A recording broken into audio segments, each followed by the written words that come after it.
Now you'll notice, who of you can recognise as who is sitting on top of the wall? Would any of you like to tell me who it is? What happens to Humpty? Well, I've changed the concept of Humpty. The Humpty that you're looking at is a happy Humpty. He's happy with his labels. He cannot fall off his wall. Even if he's pushed, he will know how to stand.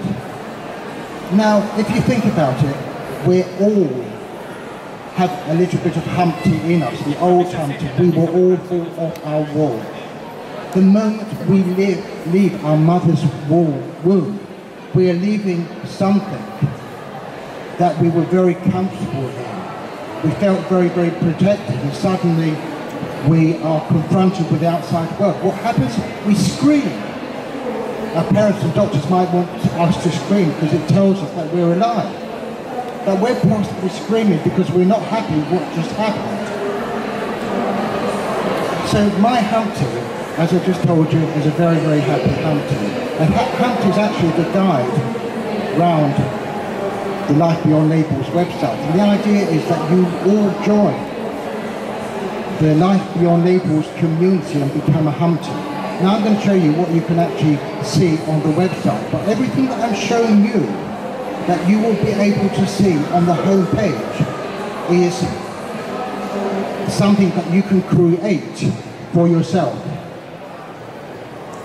You will see when I mouse it, so if I click it right, the autism resource goes through to another page. One's about research, another one's about label. Now I actually talk about autisms. If you go onto the Research Autism website, I think you'll find them actually mentioned. They don't actually know what the autism or autisms are.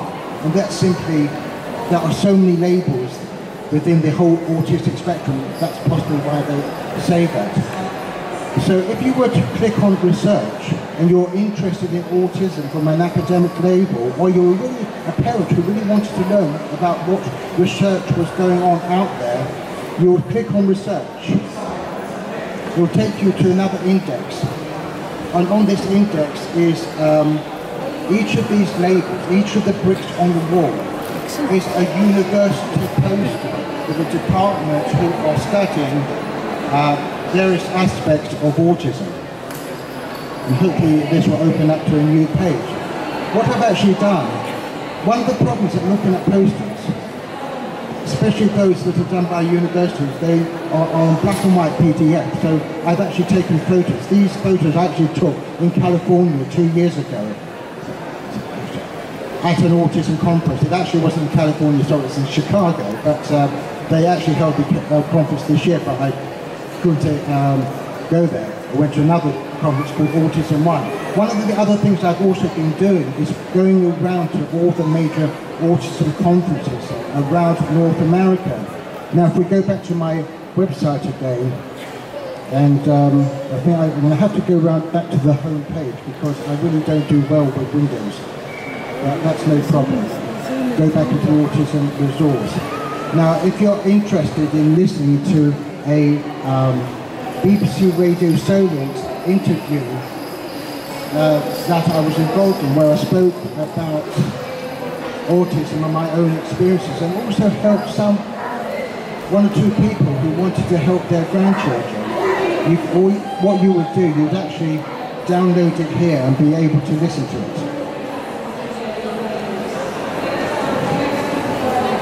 Another thing that I also did at another conference, and this was the Society of America conference, which has something like 1,500 professionals who attended. And one of the exhibitors was Google. So I got to know part of the Google team. Google, an amazing organization, as many of us know. What you don't know, if they had their way, they would make the internet free. They would perhaps even make broadband free, or so ridiculously cheap that all of us could use it. That would mean the whole world would suddenly belong to Google, that we would get it for free. Whether that's a good thing or a bad thing, I don't know, but I don't want to get involved. As you will notice from the home page, there are lots of things. If you were to click on children, this is really all about what children are. Each of the labels on this page represents something. Oh, I don't know this, sorry. Holding the microphone and try, I can't actually scroll down the page so easily, but that doesn't matter.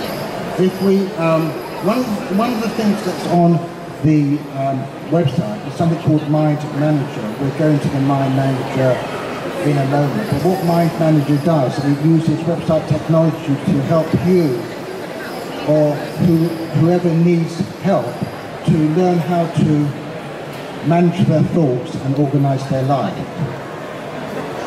So one of the things I actually did, I'm actually going to come back to this in a moment. Something else I did that would interest probably teenage boys, and my hand was boy stuff, where I loaded a number of videos. And this is something every member who joins the Life Beyond Label community can do for themselves. They can load thousands of videos that they wanted to, and it's absolutely free to do, and very, very simple to join. So if I was to click there, you would get a YouTube video about some of the dull things that boys do.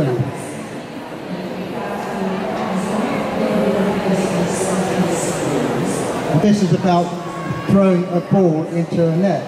Now someone actually did say that they didn't think this was possible, and she was playing around with gadgetry on pictures. If you look at what they're doing, where they're actually throwing a ball over a building and getting into the basket, it does seem a bit amazing. But there's another question I want to ask you. What type of mind do you think could come up with these innovative ideas? Have any of you got any guesses? These inventions, these futuristic things which are so beneficial in our community. Well, I'm going to tell you, it's the autistic mind. We only have to cast our mind back. You can read in the encyclopedias online about Socrates and Plato. You can read about Leonardo da Vinci. If he had his way maybe a few more years, you would have seen planes flying. You can go to his home garden and see a model of his plane. Michelangelo, then there's Einstein, Beethoven. So there's all sorts of, and these are very, very creative minds. All were believed to have a relationship with autism. So we need for there to be autistic people. What scientists, psychologists, doctors are striving to do is to make the lives of those on the lower end of the spectrum, making their lives more manageable for them.